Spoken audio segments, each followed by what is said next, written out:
Peut-on encore investir sur les marchés émergents en 2020? Réponse avec Laurent Saillard. Bonjour Laurent. Bonjour David. Journaliste au magazine Le Revenu. Pourquoi on dit le mot encore? Alors, si on regarde un petit peu dans le rétroviseur, sur l'année 2019, ça a quand même été une année de rattrapage boursier, malgré les humeurs changeantes de Donald Trump dans ses relations, dans ses négociations avec la Chine.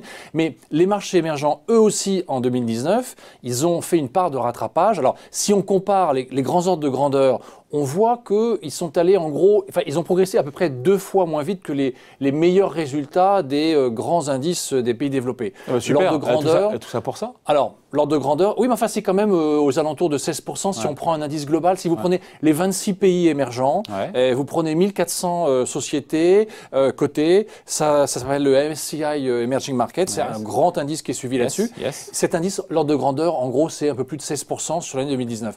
Mais dans le CAC qui a fait plus de 25. Des indices comme le CAC plus 25 et certains indices même plus ponctuels peuvent aller jusqu'à au-delà de 30% comme le Nasdaq ou d'autres. Donc on a effectivement un rattrapage boursier, mais on voit qu'il est moins important que celui qui a été fait sur les pays développés. Ouais, sauf qu'on dit souvent que c'est plus risqué d'aller sur les émergents, donc prendre un truc plus risqué qui rapporte Alors moins.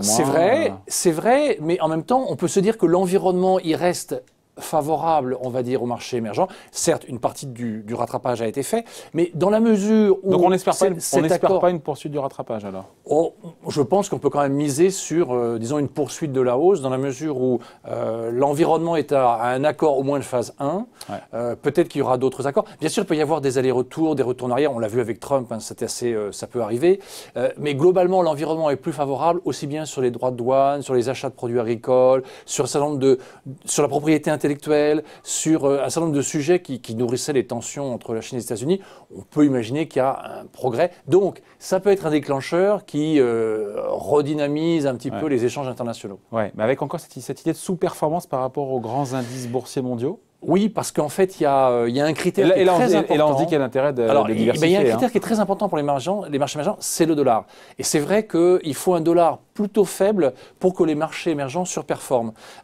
Alors, si on fait une analyse, c'est toujours difficile, mais au fond, le dollar, malgré tout, en tout cas pour l'économie des pays émergents, il est relativement fort en fait. Et donc, dans l'état actuel, ça n'est pas forcément la situation la plus favorable. Mais on peut imaginer que dans l'évolution, si jamais le dollar se maintient ou se replie un petit peu, là, on aura effectivement un signal favorable. C'est celui dont ont besoin les marchés émergents pour vraiment redémarrer. Oui, il y a marché émergent et marché émergent. Oui, alors il faut être très sélectif parce qu'en réalité, quand je vous citais tout à l'heure un indice global, MSCI, si vous prenez les actions russes, par exemple, en 2019, elles ont dépassé les 40%. Voilà, sauf que c'est une toute petite partie de cet grand indice. Et puis, c'est un phénomène très, très particulier. Mais si vous prenez certains indices chinois, les indices de Hong Kong, ils sont plutôt à plus 6 ou 7. En revanche, si vous prenez des indices très très émergents, comme le CSI 300, bon, c'est un petit peu technique, qui est vraiment sur la partie des actions de Chine continentale, là, vous avez des hausses au-delà de 30% pour l'année 2019. Donc, on peut imaginer que il y a à la fois un bon résultat et on l'avait vu en fait, 2018 avait été une année calamiteuse, mais on avait vu sur les 2 années précédentes que c'était en fait des années avec des gains boursiers significatifs. Donc, si on prend un peu de recul sur 5 ans, encore une fois, moi je reste dans l'idée que dans un portefeuille, le cœur, c'est quoi? C'est les marchés occidentaux, européens, américains. Oui. Et d'ailleurs, on diversifie sur les marchés émergents. Mais si sur 2 ans, ça rapporte moins, il faut rester sur une optique de diversification, ne jamais dépasser, on va dire, 10% de la partie action d'un portefeuille boursier. Oui, ça reste quand même très parcimonieux, hein, ça reste très raisonnable. Mais il y a quand même une dynamique qui est que, en gros, la plupart des pays émergents, ils sont tournés vers l'extérieur. Alors, ils dépendent aussi, alors, on va mettre l'Inde de côté, qui est un pays plus centré sur lui-même, mais la plupart dépendent aussi de la Chine. Donc, c'est sûr que si la Chine tousse, les marchés émergents éternuent, parce que on a besoin, enfin en gros on dit qu'à peu près 5% du PIB des marchés émergents dans l'ensemble sont liés à la Chine, aux exportations vers la Chine, et que dans le cas des pays asiatiques, c'est même, on atteint 10%. Donc bien entendu, c'est un paramètre très important. Il faut que la Chine aille à peu près bien. Mais donc en résumé, on dit quoi en résumé sur les En résumé, on reste sur une pondération qui est très raisonnable, moins de 10% d'un portefeuille boursier, mais on y va et on en met parce que dès qu'il y aura un effet favorable sur l'ensemble de l'économie mondiale, une reprise de la croissance mondiale par exemple, c'est tout de suite via les marchés émergents que ça va se diffuser. Et c'est là où les investisseurs internationaux iront pour prendre la progression boursière. Modulo ce que fera le dollar. Et voilà, avec une réserve, il faut que le dollar ne monte pas. Une hausse du dollar est préjudiciable aux bourses émergentes. Voilà, bon.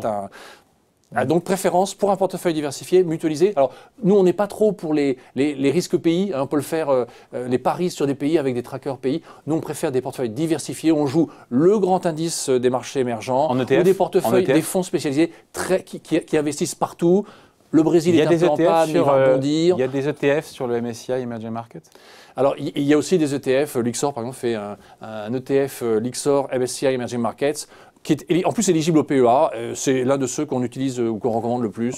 Et en gestion active, il y a des fonds, je sais pas, en gestion active, sur longue performance. Vous avez des grands spécialistes, vous avez par exemple le Britannic Schroders, vous avez des sociétés très spécialisées. Vous avez une société française comme GEM Assets qui fait un fonds qui s'appelle GEM Equity, ou vous avez aussi comme Gest avec son fonds Magellan, qui performe un peu moins ces 2-3 dernières années. Mais vous avez des spécialistes.